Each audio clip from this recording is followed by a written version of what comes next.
But there's a reason for which we call people forward. And that reason, when it's right, is simply this: freedom.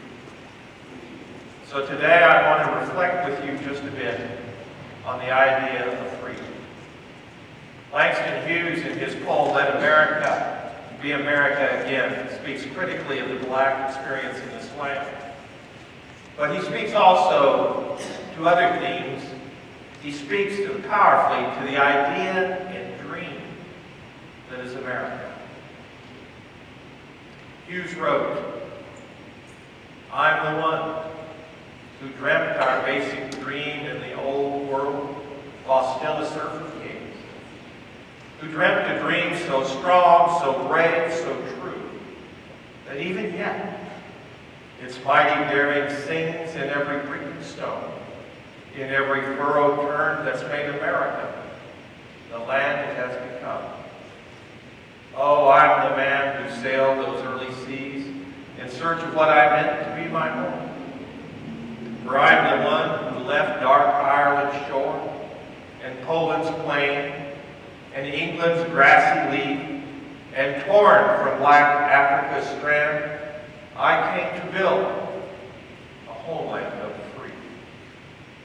We gather this day to celebrate freedom, for we worship a God in a land where we can do so without fear of persecution.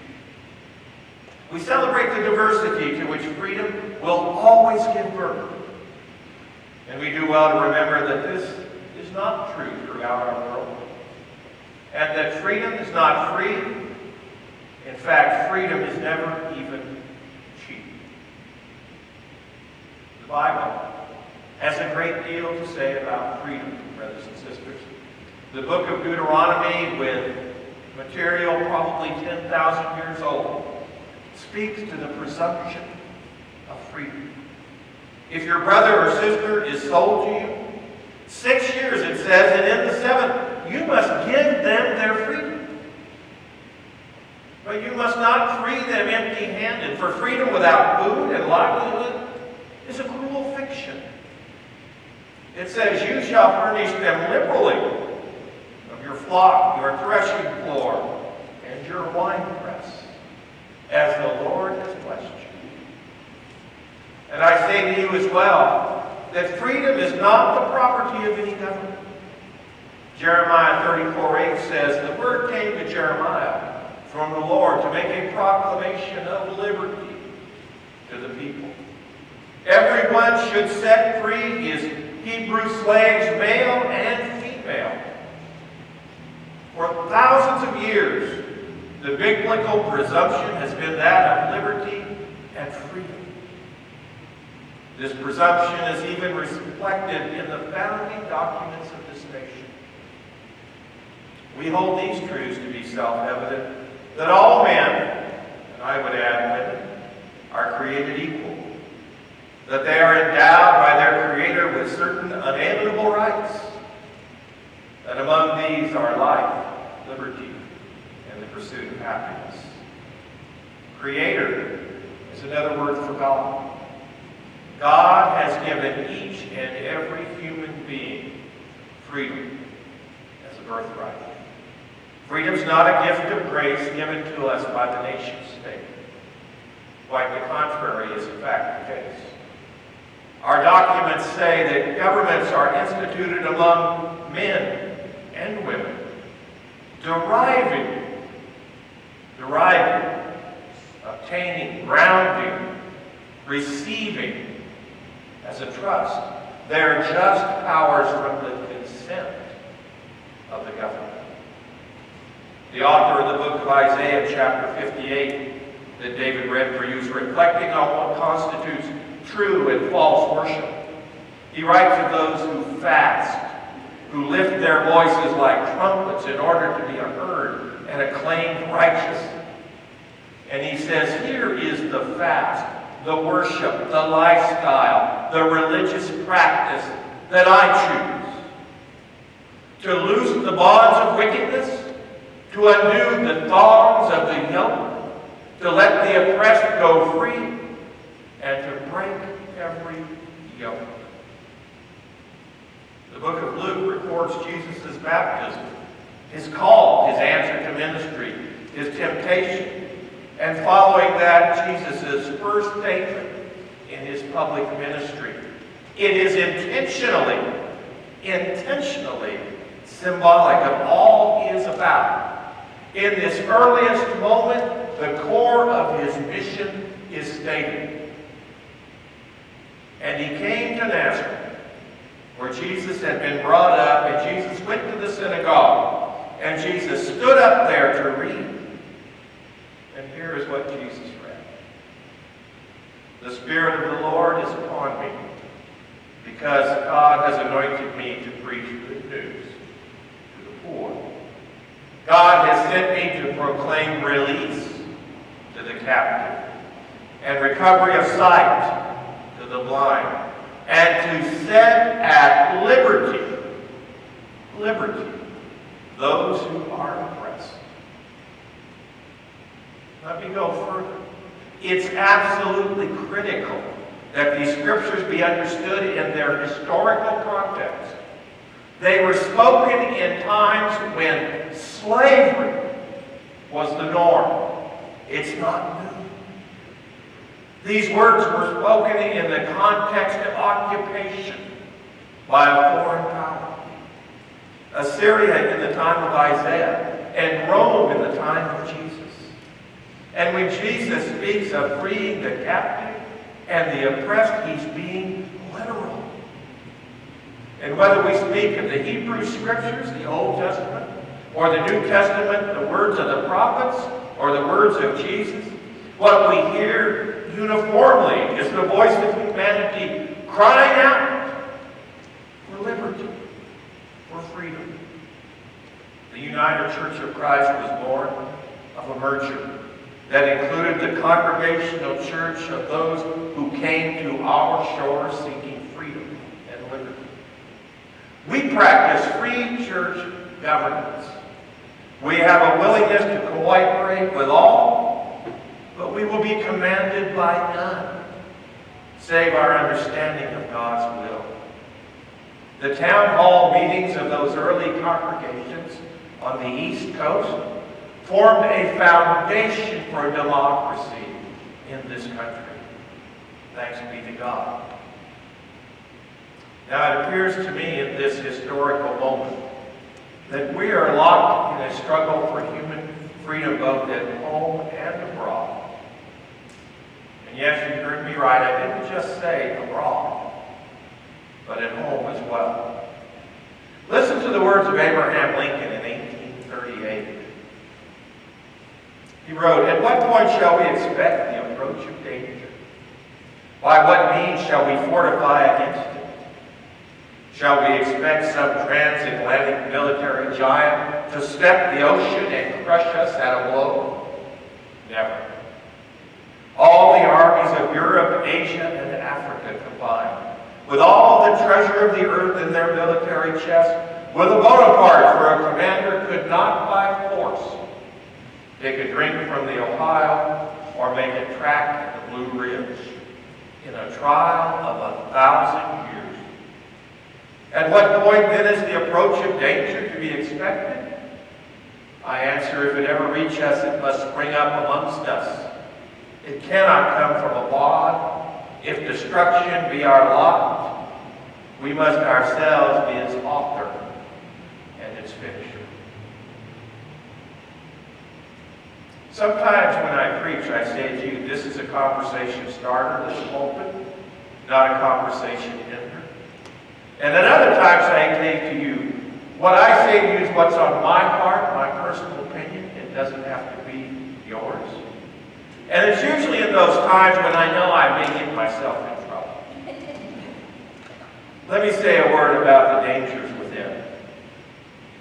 I fear we are moving in this country towards oligarchy, where a few rule. We have too much money in politics and in our elections. The too much money allows too much purchase of airtime and allows those who want to sell their view to use soundbite propaganda to create in us a sense of what is true. And most of us are vulnerable. We're not immune, we're vulnerable because we pay too little attention to the state of affairs in our world and in our country. I am fearful for our country that the people are losing touch with the power to govern themselves. And folks, this is not partisan. A pox on both of our major parties. They're hogs feeding at the same trough. And it's a problem. We like to see our nation, and I like to see our nation as a beacon of light, a city set on a hill, an oasis of freedom in a world of repression. And this is a noble ideal. But only by eternal vigilance can we avoid hypocrisy. Living our dream, our ideal, means we struggle at times internally, as in the civil rights movement. It means consistently supporting freedom and democracy in the larger world while affirming, not simply tolerating, affirming free expression in the home. It means doing the work necessary, shedding the blood, crying the tears, parting with the finances that it takes to wrestle back the political process and giving it back to the people. But freedom is richer and deeper than simply being able to speak out and vote for the candidate of your choice. Democracy as a political notion does not exhaust the meaning of freedom and liberty. One can live in bondage, even in a free land. One man's freedom may be another person's despair. Janis Joplin once sang, you remember it? Freedom's just another word for nothing left to lose. In this land, we are free to pursue our happiness. But what does that mean when one's happiness is bound up in an overpowering yearning for the next drink, or fix, or affair, or wager at the local casino or on the internet? One can be free, and yet not free.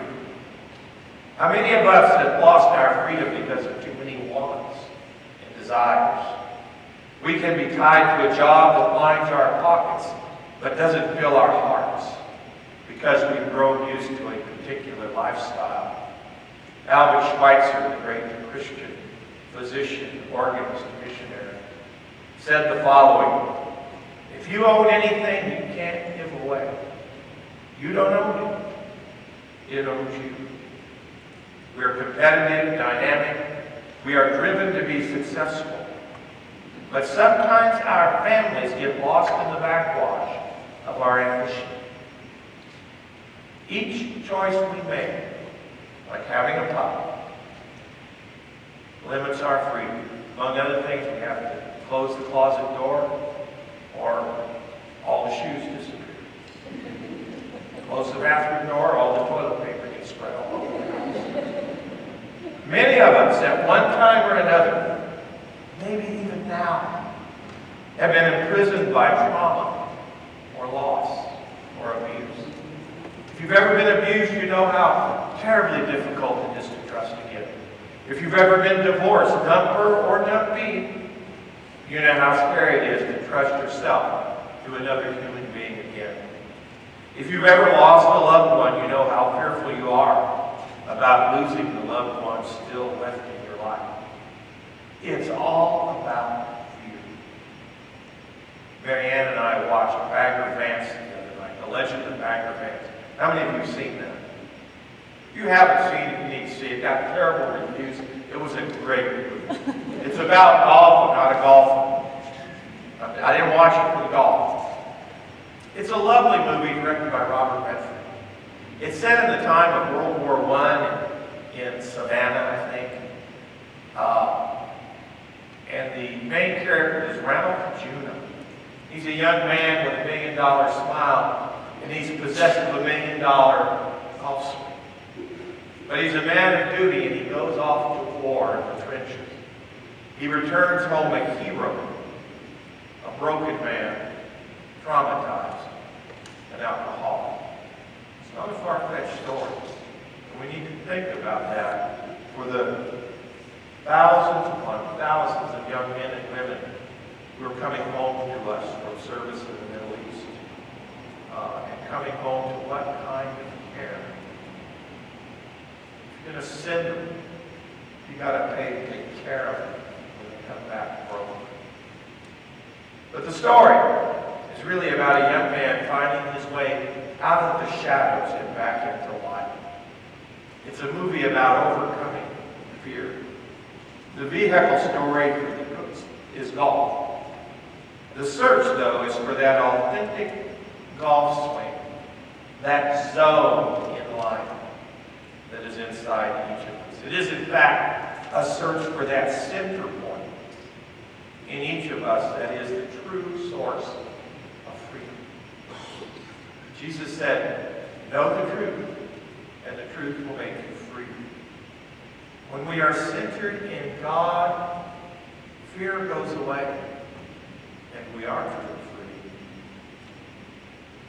As Langston Hughes wrote, I'm the one who left dark Ireland's shore and Poland's plain in England's grassy lead. And torn from black Africa's strand, I came to build a homeland for the free. If we're the home of the brave, we cannot but be the land of the free. We are gathered here this day to celebrate freedom, to recommit ourselves to its restoration and its preservation.